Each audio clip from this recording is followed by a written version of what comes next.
The answer to this question is way more interesting than you think.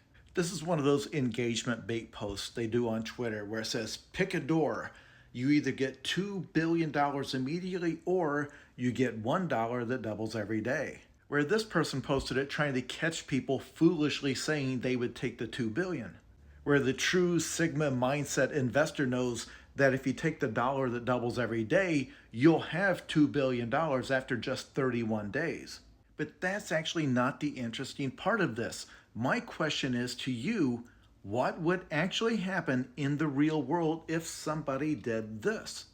Because the answer seems to be that it would cause the collapse of civilization. Because keep in mind, after 40 days, you have $1 trillion. After a month and a half, you personally will have more money than exists in the United States. After a couple of months, you personally would have 1,000 times more money than exists on planet Earth. Do you see what I'm saying? You get a situation where you have sudden hyperinflation, but only one person has all of that money. Somebody on Twitter wrote an entire science fiction story about this scenario.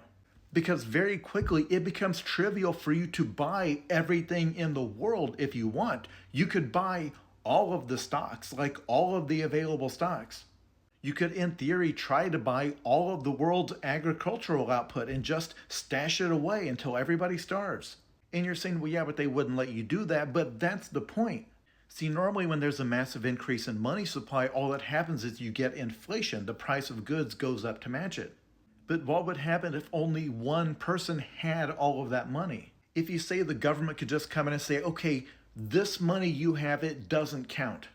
Is there any actual mechanism by which they could do that? Seriously, I'm asking you, what would happen in this situation if suddenly one person after a couple of months had $1 quintillion? It's a fascinating insight into how money works.